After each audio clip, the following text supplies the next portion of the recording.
ఆంధ్రప్రదేశ్ తెలంగాణ రాష్ట్రాల్లో టెట్ డిఎస్సికి సన్నద్ధమవుతున్నటువంటి ప్రియమిత్రులందరూ కూడా నా హృదయపూర్వకమైనటువంటి నమస్కారాలు.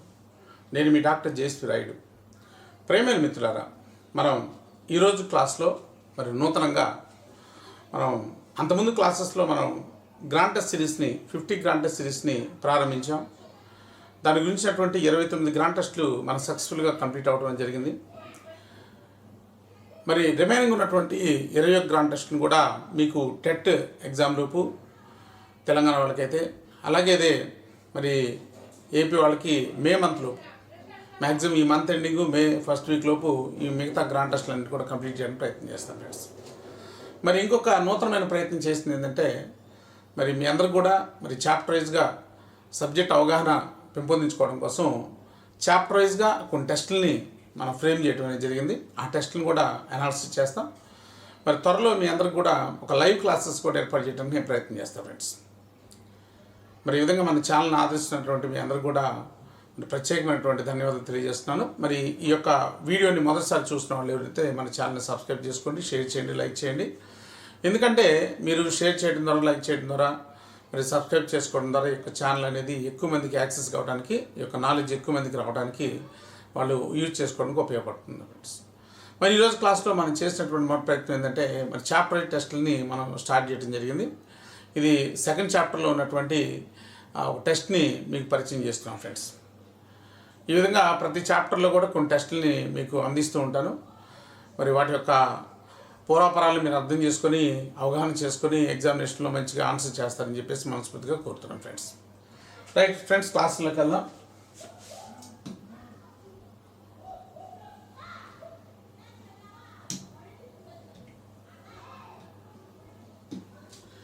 రైట్, ఇది చాప్టర్ 2. చాప్టర్ 2కి సంబంధించినటువంటి టెస్ట్ సిరీస్. సాంఘిక శాస్త్ర బోధనా ఉద్దేశాలు, లక్ష్యాలు, విలువలు అనేటువంటి చాప్టర్ మీ అందరికి తెలిసినటువంటి చాప్టరే. చాలా ఇంపార్టెంట్ అయినటువంటి చాప్టర్. దీంట్లో ఎన్నో రకాల నూతనమైనటువంటి అంశాలను కూడా అక్కడ దాంట్లో యాడ్ చేయడం అనేది జరిగింది ఈ చాప్టర్లో. మరి ఆ సెకండ్ చాప్టర్కి సంబంధించినటువంటి బిట్స్ ఏ విధంగా ఉన్నాయో ఒకసారి కొన్ని బిట్స్ని మీ ముందుకు ఉంచుతాను. సో చూడండి, ఫస్ట్ క్వశ్చన్, విషయమును విడివిడి భాగాలుగా విభజించి మరింతగా పరిశీలించి అవగాహన చేసుకోవడం అనేటువంటిది దేనికి సంబంధించిందని చెప్పేసి అడిగాడు. విషయాన్ని అనేక భాగాలుగా డివైడ్ చేయడం అనేది. ఇక్కడ కీవర్డ్ ఏంటంటే విడివిడి భాగాలుగా విభజించడం. ప్రతి బిట్లో కూడా మనకు కీవర్డ్ అనేది ఒకటి ఉంటుంది ఫ్రెండ్స్. మరి దాన్ని మనం గమనించుకోవాలి. ఆ కీవర్డ్ని బట్టి మనం ఈజీగా ఆన్సర్ పెట్టడానికి అవకాశం అనేది ఉంటుందన్నమాట. విడివిడి భాగాలుగా విభజించడం.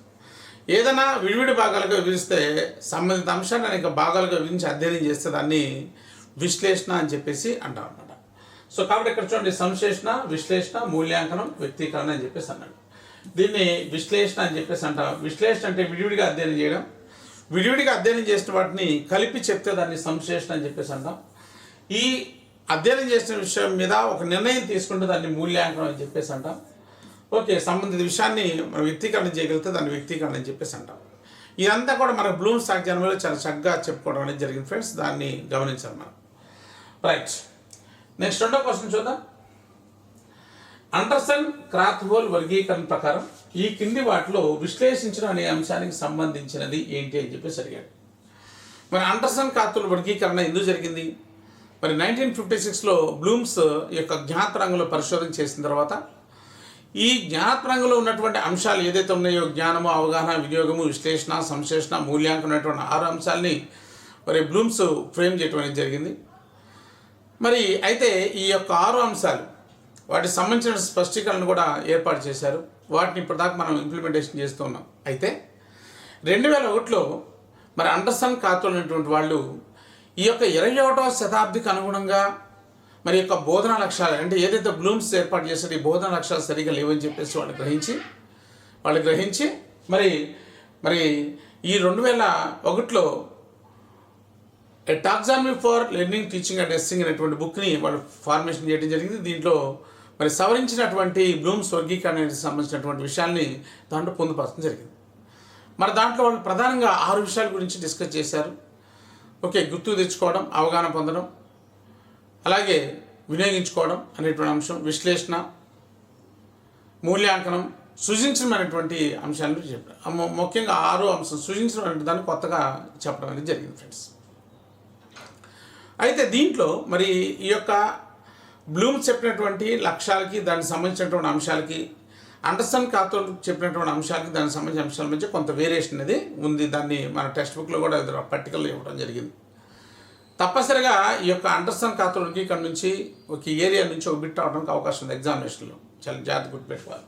అయితే ఇక్కడ అడిగింది ఏంటంటే విశ్లేషించడం అనేది సాధారణంగా మనం ఇందా చెప్పుకున్నాం, విడివిడి భాగాలుగా మరి విడగొట్టి అధ్యయనం చేయడం అనే దాన్ని విశ్లేషణ అంటారని చెప్పేసి మనం చెప్పుకున్నాం. అయితే ఈ విశ్లేషించడం అనేది ప్రధానంగా దేనికి సంబంధించిందని చెప్పేసి అడుగుతున్నాడు. ఇక్కడ స్ప్రెడ్షీట్స్ తయారు చేయడం, గ్రాఫుల ద్వారా బహిర్గతం చేయడం, బొమ్మలు గీయడం ద్వారా బహిర్గతం చేయడం, సర్వే చేయడం ద్వారా, చార్ట్ గీయడం ద్వారా బహిర్గతం చేయడం అనేటువంటి అంశాలు ప్రధానంగా మనకి ఉన్నాయన్నమాట. రైట్. అయితే ఇక్కడ ఏంటంటే మనకి ఈ యొక్క ఏదైతే అకార్డింగ్ టు అండర్స్టాండ్ కాథోల్ ప్రకారం మనం ఏం చేస్తామంటే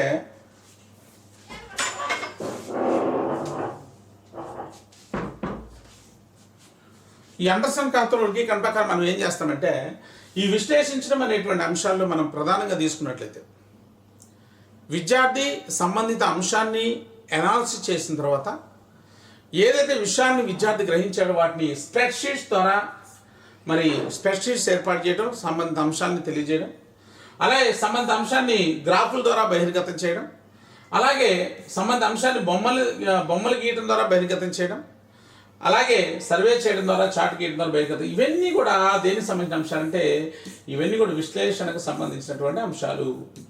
ఇవన్నీ కూడా విశ్లేషణకు సంబంధించినటువంటి అంశాలుగా మనం గుర్తుపెట్టుకోవాలి. Okay right. అంటే బ్లూమ్స్ వర్గీకరణలో విశ్లేషణ అంటే విడగొట్టి అధ్యయనం చేస్తే మరి ఈ యొక్క అండర్స్టాండ్ కాథోల్ వర్గీకరణ ప్రకారము వాళ్ళు ఏం చేస్తారు, విశ్లేషణ అంటే విద్యార్థి ఇలాంటి క్రియలు కూడా చేయగలుగుతాడని చెప్పేసి వాడు కొన్ని కొత్త అంశాలను అక్కడ ప్రధానంగా ఇవ్వడం అనేది జరిగింది ఫ్రెండ్స్. ఇక్కడ ఏడి అంటున్నాడు, సిడి అంటున్నాడు, ఏసీడీ అంటున్నాడు, ఏబిసిడి అంటున్నాడు. కాబట్టి ఏబిసిడి సరైనగా మనం చెప్పుకోవచ్చు. ఇలాంటి బిట్సే మనకి ఎగ్జామినేషన్లో ఎక్కువగా అడగడానికి అవకాశం అనేది ఉంది ఫ్రెండ్స్. ఎందుకంటే ఎగ్జామినర్ ట్రెండ్ మార్చారనమాట.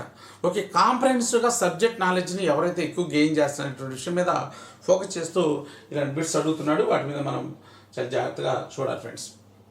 నెక్స్ట్ చూడండి, ఈ కింది వాటిలో మూల్యాంకనం మదించేటువంటి క్రియాపదాలు.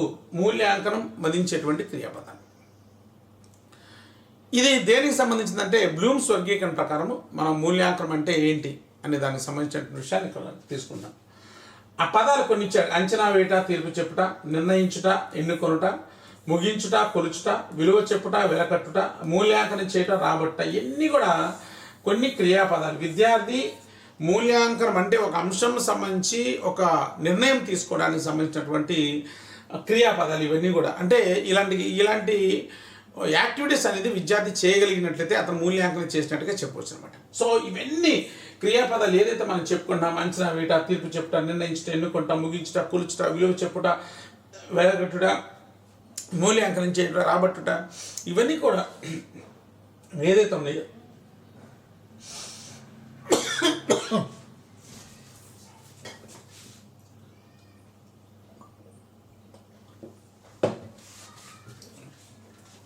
ఇవన్నీ కూడా ఏదైతే ఉన్నాయో ఇవన్నీ కూడా మూల్యాంకనం సంబంధించినటువంటి అంశాలుగా మనం భావించవచ్చు ఫ్రెండ్స్.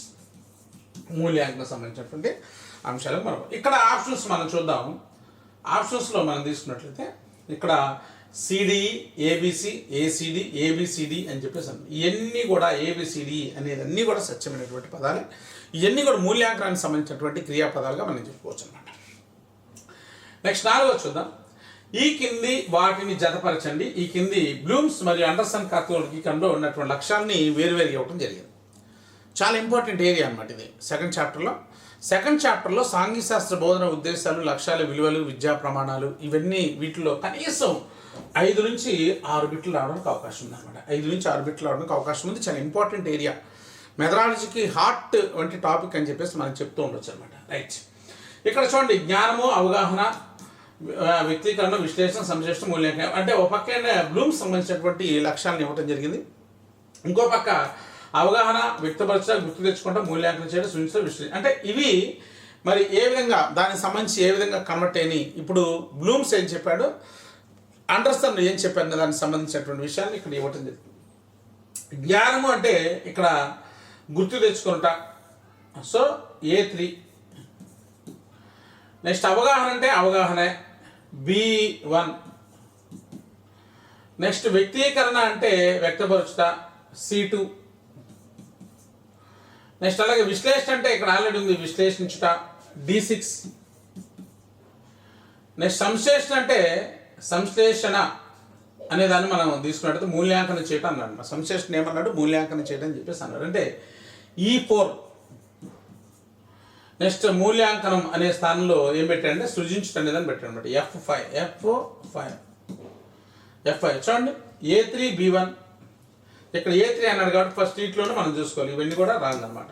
ఫస్ట్ అంటే ఇలాంటి ఇచ్చినప్పుడు మనకు టైం అనేది వేస్ట్ చేయకుండా ఫస్ట్ ఒకదాన్ని ఫైండ్ అవుట్ చేస్తే ఈజీగా మనం ఆన్సర్ చేయొచ్చు. A3 అన్నాడు.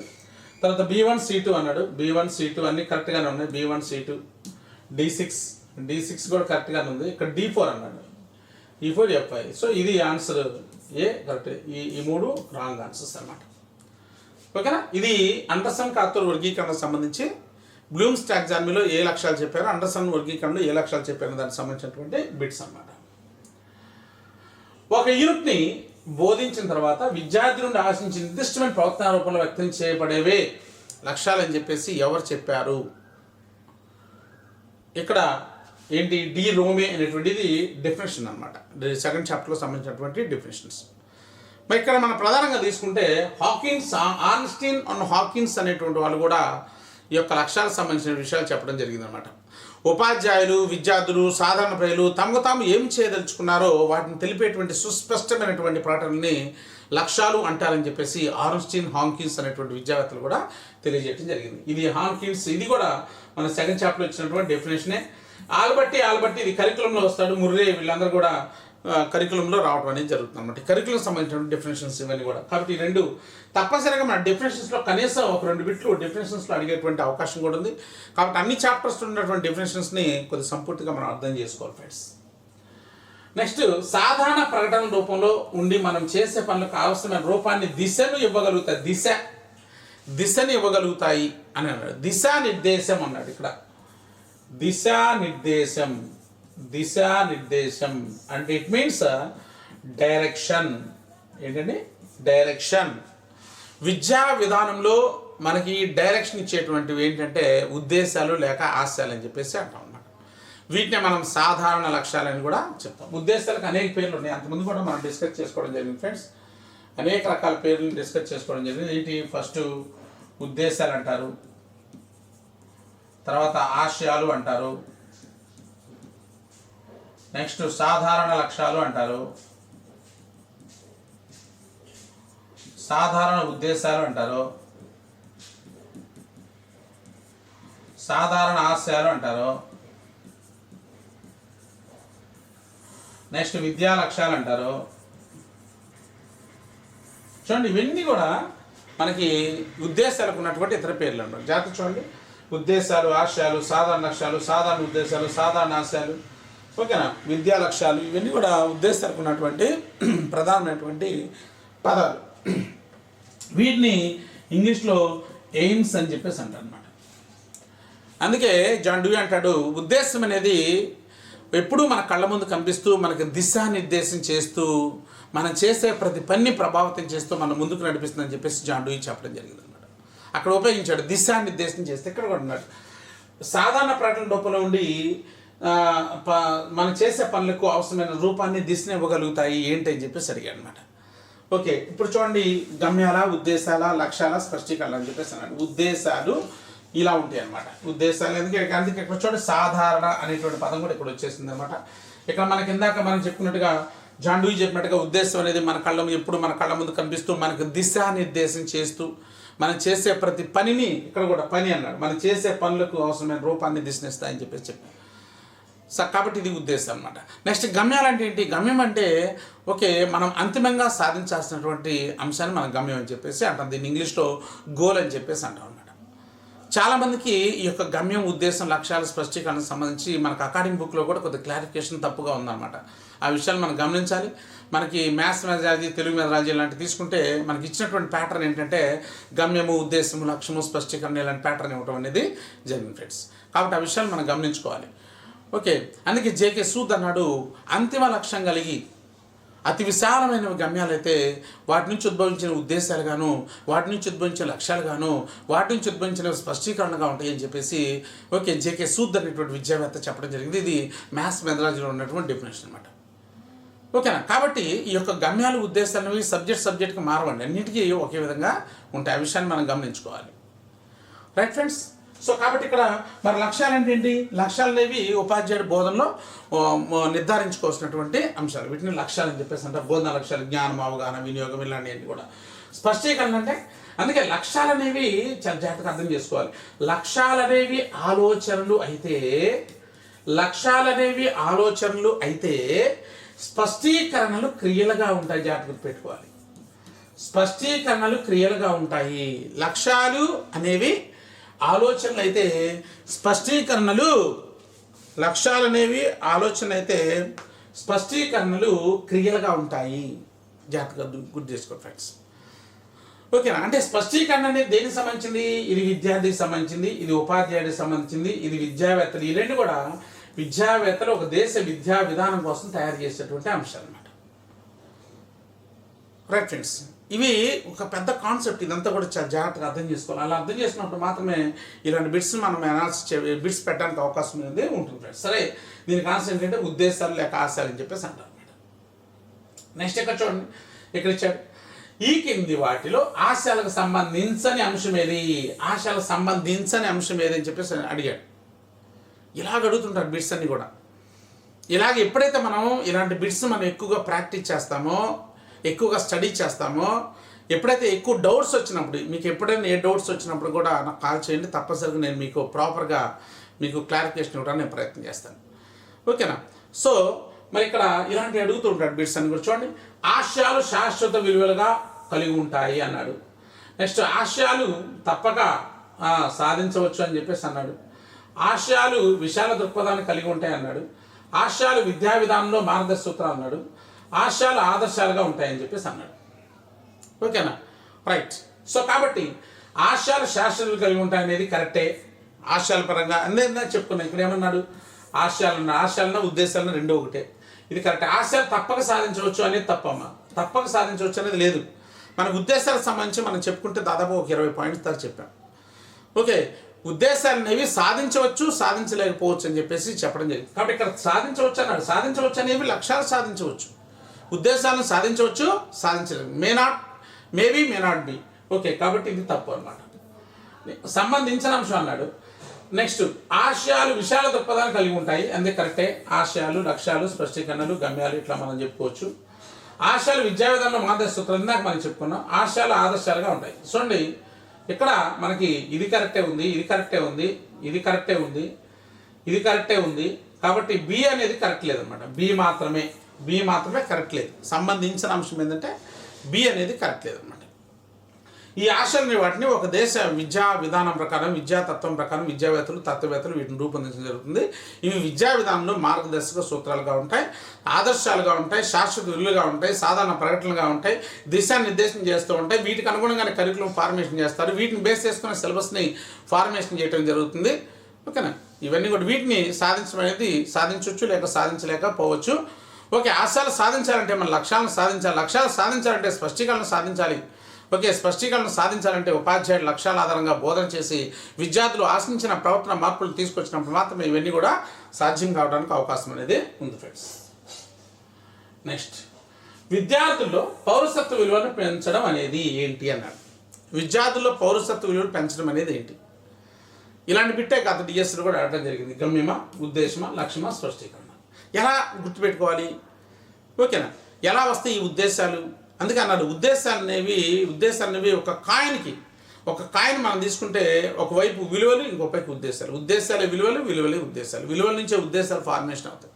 విలువలను స్టేట్మెంట్ రూపంలో ఫార్మేషన్ చేసుకుంటే దాని ఉద్దేశం అని చెప్పేసి అంటారు అన్నమాట. కాబట్టి విద్యార్థుల్లో పెంపొందిస్తే బాగుండు, ఇవి సమాజం ఇలా ఉంటే బాగుండు, ఇవన్నీ విద్యార్థులు వస్తే బాగుండు, ఇవన్నీ సమాజంలో వస్తే బాగుండు అనే విధంగా ఒక స్టేట్మెంట్ రూపంలో ఉంటాయి ఉద్దేశాలు. ఓకేనా. కాబట్టి విద్యార్థుల పౌరసత్వం పెంపొందించడం అనేది ఏంటి? ఉద్దేశం అవుతుంది ఆన్సర్. విద్యార్థి 1850 తిరుగుబాటును అవగాహన చేసుకోవడం లక్ష్యం అవుతుంది. విద్యార్థి జాతీయ నాయకులను గౌరవించడం స్పష్టీకరణ అవుతుంది. విద్యార్థి సమగ్ర అభివృద్ధిని సాధించడం గమ్యం అవుతుంది. ఇవన్నీ కూడా ఎగ్జాంపుల్స్ మనం ప్రతిదీ కూడా తెలుసుకోవాలి. ఏది గమ్యాన్ని ఎలా ఫైండ్ అవుట్ చేయాలి, ఉద్దేశాన్ని ఎలా ఫైండ్ అవుట్ చేయాలి, లక్ష్యాన్ని ఏ విధంగా ఫైండ్ అవుట్ చేయాలి, స్పష్టీకరణ ఏ విధంగా ఫైండ్ అవుట్ చేయాలి, ఇవన్నీ కూడా మనం తెలుసుకోవాలి ఫ్రెండ్స్. నెక్స్ట్, విలువలు అనేవి ఉద్వేగాల తీరుపై ఆధారపడి ఉంటాయి, వ్యక్తి భావనపై ఆధారపడతాయి కానీ ప్రజ్ఞపై కాదు అని తప్పనిసరిగా మనం చూడండి. విలువల్లో నుంచి తప్పనిసరిగా ప్రతి ఎగ్జామినేషన్లో ఒక బిట్ అడుగుతుంటాడు. విలువలకు సంబంధించి కావచ్చు, విలువల భావన కావచ్చు, విలువల నిర్వచనాలు కావచ్చు, విలువల యొక్క లక్షణాలు కావచ్చు, విలువల్లో ఉన్నటువంటి రకాలు కావచ్చు, వీటి మీద తప్పనిసరిగా ఒక బిట్ ప్రతి ఎగ్జామినేషన్లో అడుగుతున్నాడు. మనం అడిగినటువంటి ఏపీలో అడిగినటువంటి టెట్ సిలబస్ ఒకసారి తీసుకుంటే టెట్లో అడిగినటువంటి బిట్ ఏంటంటే ఉద్దేశాలకు అనుగుణంగా బోధన జరిగిన తర్వాత వచ్చే ఫలితాలు ఏమంటారని చెప్పేసి ఒక బిట్ అడగడం జరిగింది. ఇలాగ ప్రతి పేపర్ మీరు గమనించండి, విలువల నుంచి ఒక బిట్ తప్పనిసరిగా ఉంటుందన్నమాట. రైట్. సో ఇక్కడ రాక్సా బార్సోడి అనేటువంటి ఈయన ఈ డెఫినేషన్ చెప్పడం జరిగింది. మరి ఐన్స్టీన్ విలువలకు ప్రాధాన్యత ఇచ్చే వ్యక్తి కంటే విలువలకు ప్రాధాన్యత ఇచ్చే వ్యక్తే మిన్నా అని చెప్పేసి మన ఐన్స్టీన్ అనేటువంటి విద్యావేత్త చెప్పడం జరిగింది. అలాగే జాన్ డూయి మనం దేన్నైతే కోరుకుంటామో, దేన్నైతే కావాలనుకుంటామో, దేన్నైతే సాధిస్తామో, దేనికోసమైతే ప్రయత్నిస్తామో అదే విలువ అని చెప్పేసి జాన్ డూయి చెప్పడం జరిగింది.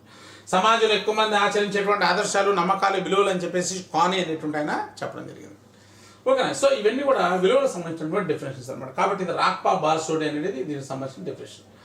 సాంఘిక శాస్త్ర బోధనలో సంఘ సంస్కృతుల జీవిత చరిత్రలు, స్వాతంత్ర పోరాటంలో పాల్గొన్న వ్యక్తుల యొక్క వాళ్ళ యొక్క సాహస కథల్ని విద్యార్థికి చెప్పడం ద్వారా విద్యార్థులు ఎలాంటి విలువలు అభివృద్ధి చెందుతాయని చెప్పేసి అన్నాడు. మనకి దాదాపుగా 20 రకాల విలువలు ఉన్నాయన్నమాట. 20 రకాల విలువలు ఉన్నాయి. దాన్ని సింపుల్ కోడ్లో చెప్తా చూడండి. I upma, CD, CA sleeps. చూడండి దీంట్లో అన్ని values, intellectual values, utilitarian values, professional values, moral values, aesthetic values, cultural values, discipline values, creative values, scientific activity development values, leisure time utilization values, inspiration values, next problem solving values, social service values, adjustment values, political values. Okay, ఇట్లా different type of values, దాదాపుగా మనకి 20 రకాల values అనేవి మనకు అందుబాటులో ఉన్నాయి. కాబట్టి ఇక్కడ మరి ఇలాంటి సంఘ సంస్కృతుల యొక్క జీవితాలు, మనకి స్వాతంత్ర పోరాట వీరుల యొక్క జీవితాలు మనం చెప్పడం ద్వారా విద్యార్థుల ఇన్స్పిరేషన్ అనేది జరుగుతుంది. దాన్ని ఉత్తేజాన్ని పెంపొందించే విలువ అని చెప్పేసి ఇన్స్పిరేషన్ వాల్యూస్ అని చెప్పేసి అంటారు.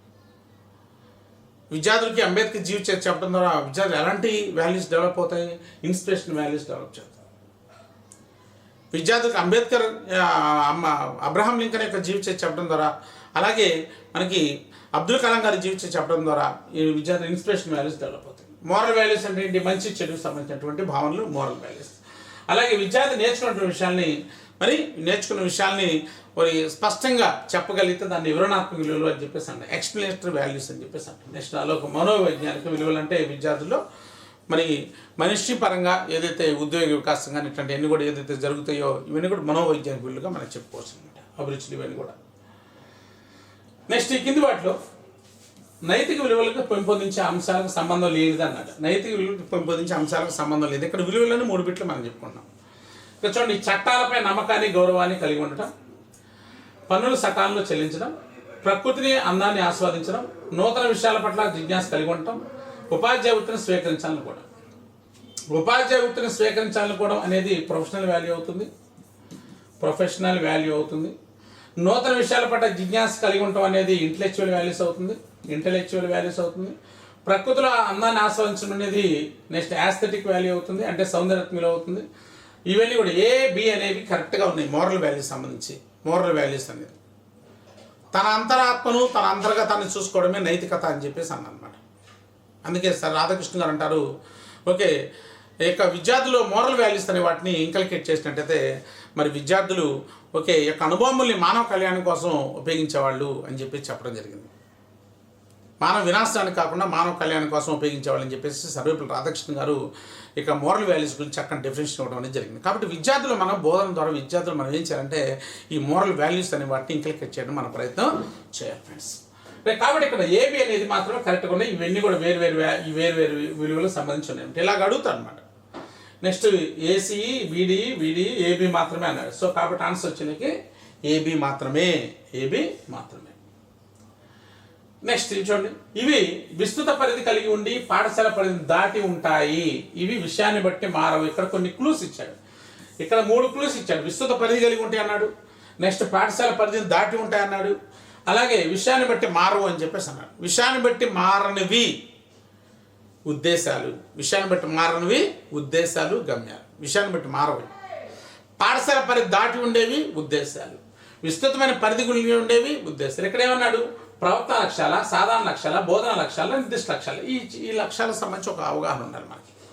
మనం అందరం అనుకుంటాము లక్ష్యాలంటే జ్ఞానం, అవగాహన, వినియోగము, ఓకే ఇట్లా అని చెప్పేసి అనుకుంటాం. కానీ లక్ష్యాలు అనేక విధాలుగా, ఆ లక్ష్యాలతోటి అనేక రకాల అంశాలు మనం ముడిపడి ఉన్నాయి అన్నమాట. చూడండి, ప్రవర్తన లక్ష్యాలు అని చెప్పేసి అంటే వీటిని లక్ష్యాలు స్పష్టీకరణ కలిపి ప్రవర్తన లక్ష్యాలు అని చెప్పేసి అంటారు. అర్థమైందంటే లక్ష్యాలు స్పష్టీకరణ కలిపితే ఏమంటారు? ప్రవర్తన లక్ష్యాలు అని చెప్పేసి అంటారు. సాధారణ లక్ష్యాలు అంటే ఆశయాలు లేక ఉద్దేశాలని సాధారణ లక్ష్యాలు అంటారు. ఆశయాలు లేక ఉద్దేశాలని సాధారణ లక్ష్యాలు అంటారు. జాగ్రత్త పెట్టుకోవాలి. బోధనా లక్ష్యాలు అంటే బోధనలో ఉపయోగించేటువంటి లక్ష్యాలు ఏదైతే ఉన్నాయో, జ్ఞానం, అవగాహన, వినియోగము, అభిరుచి, వైఖరి, ప్రశంస, నైపుణ్యం ఏదైతే ఉన్నాయో వీటిని బోధనా లక్ష్యాలు అంటారు. బోధనకు ముందు ఉపాధ్యాయుడు వీటిని ఏర్పడింది. నిర్దిష్ట లక్ష్యాలు అంటే వీటిని స్పష్టీకరణలు నిర్దిష్ట లక్ష్యాలు అంటారు. జాగ్రత్తగా అర్థం చేసుకోవాలి. స్పష్టీకరణలకు ఉన్నటువంటి మరొక పేరు ఏంటంటే నిర్దిష్ట లక్ష్యాలు, అభ్యసన ఫలితాలు, ప్రవర్తన పరివర్తనలు, ప్రవర్తన మార్పులు, ఇవన్నీ కూడా మనకి స్పష్టీకరణకు సంబంధించినటువంటి. కాబట్టి విస్తృత పరిధి కలిగి ఉండి పాఠశాలకు దాటి ఉండేవి, విషయాన్ని బట్టి మారనవి సాధారణ లక్ష్యాలు. వీటినే మన ఉద్దేశాలు అంటే మనకి ఎంత నాలెడ్జ్ తెలిస్తేనే మనం ఏ లక్ష్యం అనేది మనం పెట్టడానికి అవకాశం అనేది ఉంటుంది ఫ్రెండ్స్. చాలా జాగ్రత్తగా చాలామంది అనుకుంటున్నారు మెథడాలజీ అంటే అది చాలా ఈజీ సబ్జెక్టు, ఓకే మనము ఏదో పుస్తకాలు చదివితే అర్థమైపోద్ది అని చెప్పేసి అనుకుంటున్నారు. ఇది చాలా తప్పు ఫ్రెండ్స్. ప్రతి కాన్సెప్ట్ని మెథడాలజీలో ఉన్నటువంటి టెక్స్ట్ బుక్లో ఉన్నటువంటి ప్రతి పదం యొక్క మీనింగ్ మనకు తెలియాలి. అలా తెలిసినప్పుడు మాత్రమే మనం సబ్జెక్ట్లో ఎక్కువ మార్కులు తెచ్చుకోవడానికి అవకాశం ఉంది. ఏపీ వాళ్ళకి విస్తృతమైనటువంటి అవకాశం ఉంది. 20 మార్కులు అంటే ఫాస్ట్గా 40 బిట్లు వస్తాయండి, చాలా 40 బిట్స్ వస్తాయి. మరి తెలంగాణ వాళ్ళు ఇప్పుడు టెట్ రాస్తున్నాను, వాళ్ళకి 12 బిట్లు వస్తాయి. 12 బిట్లు ప్లస్ అలాగే 16 అంటే 16 అంటే 28 మార్కులు అంటే దాదాపుగా 30 మార్క్స్కి మెథడాలజీ ఉందన్నమాట. ఎవరైతే ఈ మెథడాలజీ ఎక్కువ స్కోర్ చేస్తారో వాళ్ళు జాబ్లో ర్యాంక్లో మనకి ఫస్ట్ ఉండడానికి అవకాశం ఉంది. కాబట్టి సబ్జెక్ట్ని బాగా అర్థం చేసుకోండి, ప్రాపర్ గైడెన్స్ తీసుకోండి, తప్పనిసరిగా మీరు సక్సెస్ అవుతారు.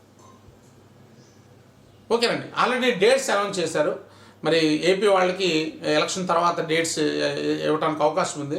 సో కాబట్టి మీరు ప్రిపరేషన్ని అనేది ఆపకుండా మీరు ఏదైతే అనుకున్నారో టైం టేబుల్ వేసుకున్న దాన్ని పగడ్బందీగా దాన్ని నిర్వహించండి. తెలంగాణ వాళ్ళు కూడా మే నెలలో టెట్ ఉంది కాబట్టి ఏమాత్రం ఏమరపాటు లేకుండా మనం ఈ డిఎస్సిలోనే మనము ప్రిపరేషన్ అయితే తప్పనిసరిగా జాబ్ సాధించడానికి అవకాశం ఉంది. ఏదో సినిమాలో చెప్తానమాట, ఒకటే గమ్యం ఒకటే గమనం, గెలుపు పొందు వరకు అలుపు లేదు మనకు, కష్టాలు రాని కన్నీళ్లు రాని, జేదైన కానీ జేమైన కానీ వదులుకోవద్దు, ఏదో చెప్తారనమాట. కాబట్టి మనం ఏదైనా గెలుపు పొందేంత వరకు కూడా మనము మన యొక్క లక్ష్యాన్ని విడవకూడదు ఫ్రెండ్స్. మన వీడియో చూస్తున్నటువంటి మన అభ్యర్థులందరూ కూడా సీరియస్గా ప్రిపరేషన్ అవ్వాలి. సీరియస్గా ప్రిపరేషన్ అయినప్పుడు మాత్రమే మనము సక్సెస్ సాధిస్తాం. మన డేలో ఎక్కడైతే టైం వేస్ట్ అవుతుంది అనేది కూడా మీరు ఆలోచించుకొని ఆ వేస్ట్ అయ్యేటువంటి టైంని కూడా మీరు అడాప్ట్ చేసుకొని మీరు ముందుకెళ్లాల్సిన అవసరత అనేది ఫ్రెండ్స్. రైట్ ఫ్రెండ్స్, క్లాస్ 2 వెళ్దాం. నెక్స్ట్ అభ్యసన లక్ష్యాలు అనేవి బహిర్గతమైనవి, అంతర్గతమైనవి. అంతర్గతంగా ఉండి విద్యార్థుల ప్రవర్తన మార్పుకు దోహదం చేస్తాయి. అంతర్గతంగా ఉండి విద్యార్థుల ప్రవర్తన మార్పుకు బహిర్గతం అవుతాయి. చాలా సింపుల్ బిట్ అనమాట, కొద్దిగా ట్విస్ట్ చేసి ఇవ్వడం జరిగింది. అభ్యసన లక్ష్యాలు అనేవి విద్యార్థులు అంతర్గతంగా ఉండి, అంటే ఉపాధ్యాయుని బోధన ద్వారా విద్యార్థులు ఆ ప్రవర్తన మార్పులు వచ్చేసి అంతర్గతంగా అవి అతని ప్రవర్తన మార్పుల ద్వారా బహిర్గతం అవుతాయి. చూడండి, అంతర్గతంగా విద్యార్థుల ప్రవర్తన మార్పుల ద్వారా అంటే ఇక్కడ ఏంటి? స్పష్టీకరణలు అనమాట. ప్రవర్తన మార్పులు అంటే ఏంటి? ఇక్కడ స్పష్టీకరణల ద్వారా ఇవి బహిర్గతం కావడానికి అవకాశం ఉంది. స్పష్టీకరణ ద్వారా బహిర్గతం అవుతుంది. కాబట్టి ఆన్సర్ ఏంటంటే బహిర్గతమైనవి కావు, బహిర్గతమైనవే, అంతర్గతమైనవి మరియు బహిర్గతమైనవి. మరి ఎలాగా? బహిర్గతంగా అంతర్గతంగా ఉండి 2 విధాలుగా ఉండవు. అంతర్గతంగా ఇన్సెట్ అయ్యి బహిర్గతంగా వ్యక్తీకరణ అవుతాయి అనమాట. కాబట్టి ఆన్సర్ ఏంటండి? 4 అనమాట. ఆన్సర్ 4. ఈ కింది వాటిని జతపరచండి. చూడండి బిట్స్ ఎలా ఉన్నాయో. ఈ కింది వాటిని జతపరచండి. చూడండి, వాస్తవాలకు సంబంధించిన జ్ఞానము, భావనా సంబంధిత జ్ఞానము, విధానాత్మక జ్ఞానము, మెటాకాగ్నిషన్ జ్ఞానం, ఇవి మనకి అండర్స్టాండ్ కార్తుల వర్గీకరణ ప్రకారం ఉన్నటువంటి బిట్స్ అనమాట. ఇక్కడ మనం తీసుకుంటే విచారణ చేసే విధానాలకు సంబంధించినవి, మనిషి ఎలా ఆలోచిస్తాడని అర్థం చేసుకుంటాడు, వివిధ అంశాల మధ్య అంతర సంబంధాలకు సంబంధించిన జ్ఞానం, మనోవైజ్ఞానిక జ్ఞానం, ప్రాథమిక అంశాల జ్ఞానం అని చెప్పి 5 అంశాలు ఇచ్చాడు. ఇక్కడ 4 అంశాలు ఇచ్చాడు, ఇక్కడ 5 అంశాలు ఇవ్వటం జరిగింది.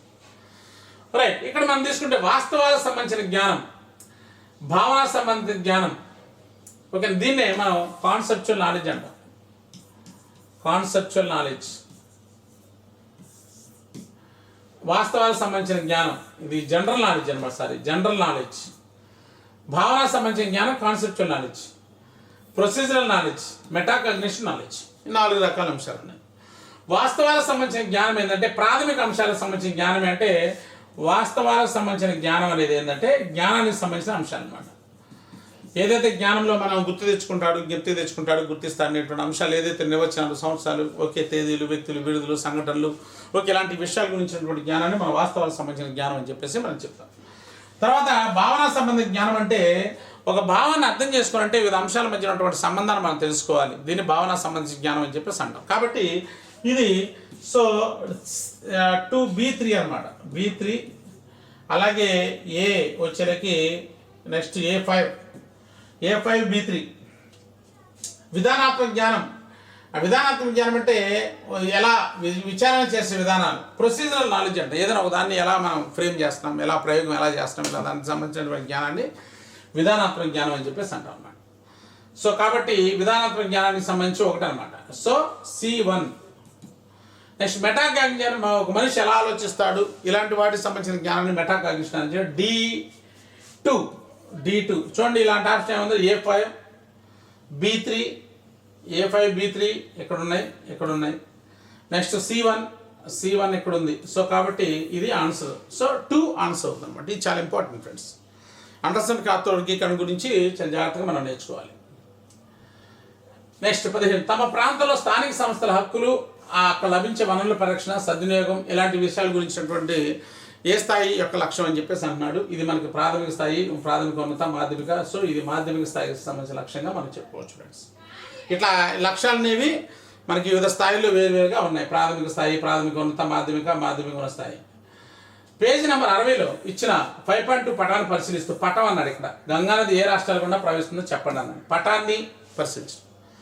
పటం అంటే ఇక్కడ మనం తప్పనిసరిగా ఇది విద్యా ప్రమాణాలకు సంబంధించిన బిట్టు. మనకి విద్యా ప్రమాణాల్లో 2 లేక 3 బిట్లు ఆడడానికి అవకాశం ఉంది. పటం అంటే పట నైపుణ్యాల్లో మ్యాప్ డ్రాయింగ్. పట నైపుణ్యాలు 3 అంశాలు ఉంటాయి: map drawing, map pointing, map reading. ఏమంటే map drawing, map pointing, map reading అనేటువంటి అంశాలు ప్రధానంగా ఉన్నాయి.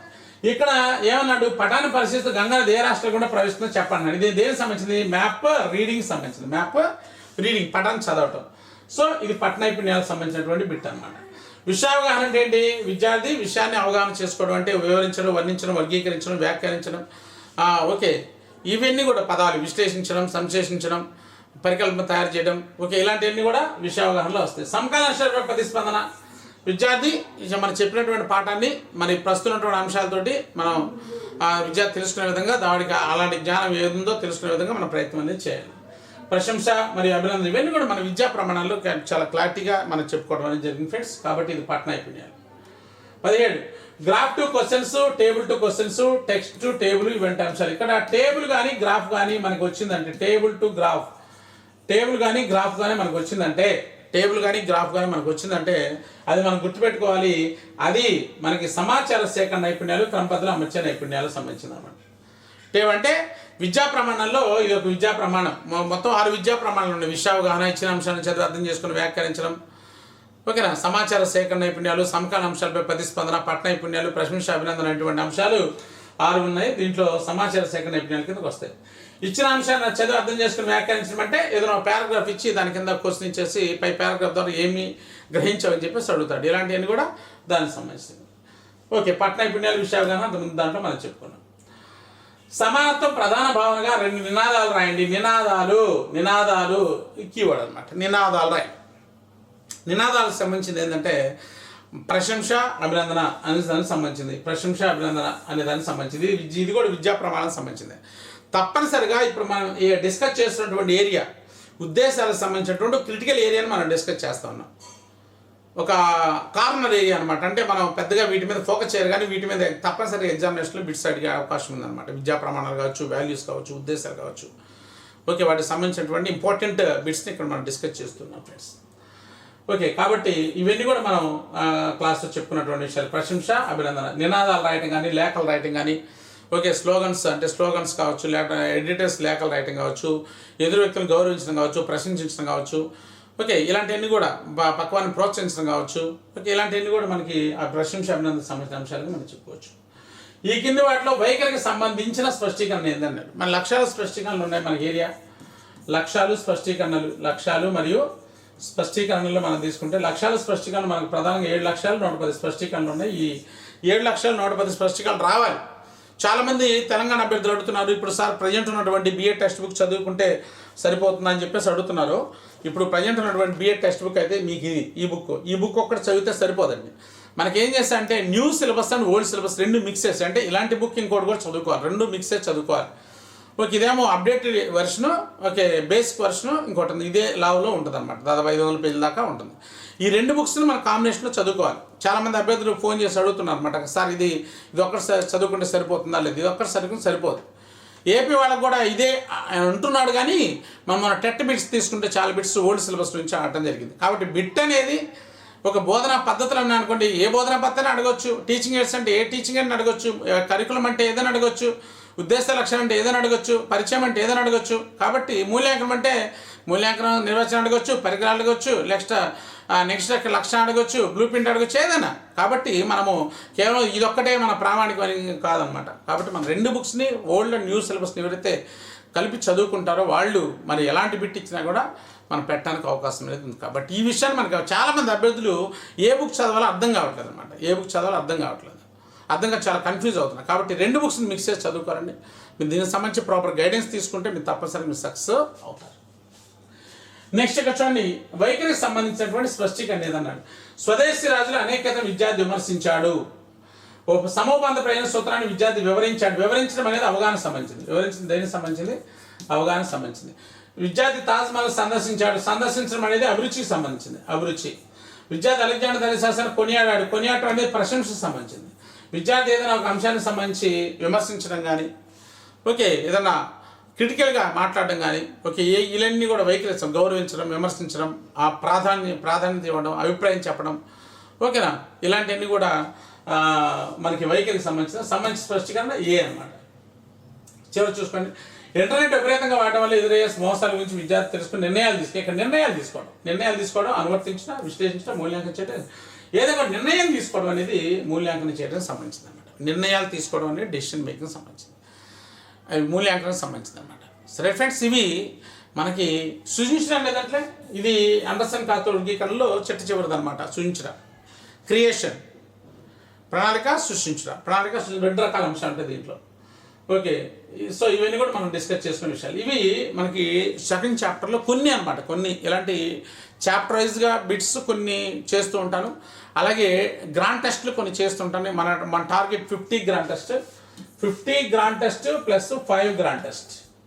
55 గ్రాండ్ టెస్ట్ అనేది మన టార్గెట్. ఈ 55 గ్రాండ్ టెస్ట్ మీకు అందించడానికి ప్రయత్నం చేస్తాను. అలాగే ఇంకా మీ సబ్జెక్ట్లో ఏ విధంగా ఉన్నారు, టాపిక్ వైజ్గా ఏ విధంగా ఉన్నారని కూడా మరి ఒక 20 బిట్స్ తోటి ఒక వీడియో తయారు చేయడం జరుగుతుంది. ఇవన్నీ కూడా మీకు చాలా ఉపయోగకరంగా ఉంటాయి ఫ్రెండ్స్. కాబట్టి మీ ప్రిపరేషన్ ఆపకుండా మరి ఆ టైము ఏదో కుందేలు తాబేలు సామెతలా కాకుండా మనము ఎప్పుడు కూడా ప్రిపరేషన్ అనేది స్టార్టింగ్ రోజు ఎలాగైతే మన ప్రిపరేషన్ ఎండింగ్ రోజు కూడా అలాగే ఉండాలి. ప్రిపరేషన్ మనం కష్టపడేది ఒక 3 నెలలు 4 నెలలు మాత్రమే. గట్టిగా ఒక 5-6 నెలలు కష్టపడతాం.